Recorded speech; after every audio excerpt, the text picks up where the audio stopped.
एक ब्राह्मणी को बड़ी उम्र में संतान प्राप्ति हुई। पहली संतान, वह भी सामान्य शिशु नहीं बल्कि सांप था, नन्हा सा। रिश्तेदार और पड़ोसी कहने लगे कि इस विषैले जीव को जीवित नहीं रखना चाहिए बल्कि मार देना चाहिए। ब्राह्मणी नहीं मानी। उसने कहा, जैसा भी है मेरा तो पुत्र ही है, मैं इसे मारने नहीं दूंगी। सब लोग ब्राह्मण पर दबाव बनाने लगे कि वह संपोले को मारने दे, पर ब्राह्मण भी जीव हत्या के लिए तैयार न हुआ। इस तरह वह संपोला यानी सांप का बच्चा ब्राह्मणी की गोद में पलता रहा। ब्राह्मणी उसे भरपूर प्यार देती, नहलाती, खिलाती, एक संदूक के अंदर कोमल बिस्तर बिछाकर उसे सुलाती।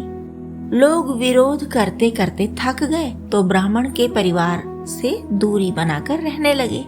सांप का बच्चा बड़ा होता गया और माता के दुलार के साथ सुरक्षित रहा।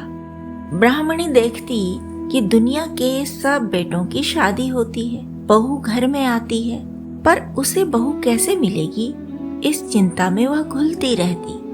धीरे धीरे वह ब्राह्मण से भी इसकी चर्चा करने लगी। ब्राह्मण उसे समझाता कि शादी मनुष्य के पुत्रों की होती है। सांप को कोई मनुष्य अपनी बेटी नहीं देगा, नहीं कोई लड़की सांप से शादी करेगी। इसलिए बहू का सपना मत देखो, अपने बेटे की शादी की बात ही न सोचो। ब्राह्मणी अपने मन को मना नहीं पाती। वह बहुत दुखी रहने लगी थी। तब ब्राह्मण भी परेशान होने लगा। किसी से कुछ कह भी न पाता, कहेगा तो खिल्ली उड़ेगी। इस डर से वह अंदर ही अंदर घुलता रहता। एक बार ब्राह्मणी अपने पति के पीछे पड़ गई कि अपने मित्रों के घर जाकर बेटे के लिए रिश्ते की बात करो, उनसे कन्या ढूंढने को कहो। ब्राह्मणी का अधैर्य देखकर आखिर कन्या की तलाश में ब्राह्मण को निकलना ही पड़ा। वह आसपास के सभी मित्रों के पास गया, पर सबका एक ही उत्तर था कि सांप की शादी की बात हम किसी से नहीं कर सकते। ब्राह्मण फिर दूर दूर के परिचितों और मित्रों के पास गया। बिना कोई रिश्ता लिए वह घर लौटता कैसे? ब्राह्मण अपने घर से बहुत दूर चला गया। एक बचपन के मित्र के घर गया और अपने घर की बातें करने लगा। उसने कहा कि कन्या ढूंढ रहा हूँ, पर कौन अपनी बेटी को मेरी बहू बनाएगा? मित्र बोला, मेरी कन्या है ना, सुशील है, सुंदर है, तुमने देखी ही है। ब्राह्मण बोला, मैंने तो तुम्हारी पुत्री देखी है, पर तुमने मेरा पुत्र नहीं देखा है। ब्राह्मण का मित्र बोला, मैं तुम्हें अच्छी तरह जानता हूँ और तुम्हारी पत्नी को भी।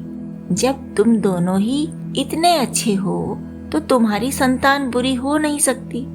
तुम्हारा घर बहुत दूर है, इसलिए तुम मेरी पुत्री को अभी अपने साथ ही ले जाओ। घर जाकर अपने बेटे से उसकी शादी कर देना। मित्र की बेटी भी बिना किसी तरह का संकोच किए ब्राह्मण के साथ चल दी। ब्राह्मण के घर जाकर उसने ब्राह्मणी और उसके पुत्र को देखा, पर कोई शिकायत नहीं की।